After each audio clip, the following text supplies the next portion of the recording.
टूरमध्ये आज तुमचं सर्वांचं स्वागत आहे। तर मी आज तुम्हाला सांगणार आहे फेशियलचे नेमके काय बेनिफिट्स आहेत व फेशियल हे किती दिवसांनी करायला पाहिजे। तर चला मी आज तुम्हाला सांगते। तर फेशियलचे एकूण 10 ते 12 प्रकार आहेत। त्यामध्ये आपल्याला आपल्या स्किननुसार कुठला फेशियल आपल्या स्किनवरती करायचा व त्याचे काय फायदे आहेत मी तुम्हाला सांगणार आहे। फेशियल म्हणजे नेमकं काय? फेशियल ही आपल्या स्किनवरती जे काही डस्ट असेल, पोल्युशन जे आपल्या स्किनवरती स्किन टॅन करते, डस्टी होते आपली स्किन, त्याच्यामुळे आपल्या स्किनला कुठल्याही प्रकारचं इन्फेक्शन होतं, त्याच्यामुळे स्किन डल दिसायला लागते।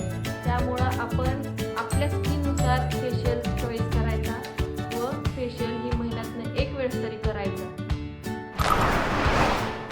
तर मी सांगणार आहे तुम्हाला पहिला फेशियल, ज्याचं नाव आहे गोल्ड फेशियल। गोल्ड फेशियलचे काय बेनिफिट्स आहेत मी तुम्हाला आज सांगणार आहे। गोल्ड फेशियल केल्यामुळे आपली स्किन ही नॅचरली ग्लो दिसायला लागते आणि आपल्या चेहऱ्यावरती जे काही सुरकुत्या असतील किंवा आपली स्किन लूज पडलेली असेल तर ही गोल्ड फेशियलने एकदम टाईट होण्यास मदत होते। गोल्ड फेशियल केल्यामुळं आपल्या स्किनवरती जे डस्टी किंवा पोल्युशन ही मुरूम आलेले असतील, पुरळ आलेली असतील, हे आपण गोल्ड फेशियलने रिमूव्ह करू शकतो।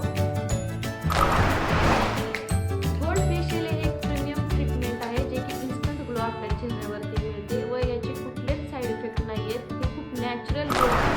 गोल्ड फेशियल हे सर्वात जास्तीत जास्त ब्रायडल हे यूज करतात व हे गोल्ड फेशियल ज्यांची स्किन ड्राय आहे त्यांनी 20 दिवसांमध्ये हा फेशियल करायचा व ज्यांची स्किन नॉर्मल आहे त्यांनी 30 दिवसांच्या नंतर हा गोल्ड फेशियल केला तरी चालेल।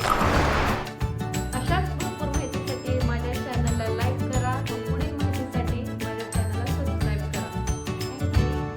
सौंदर्य तुमचं, काळजी आमची।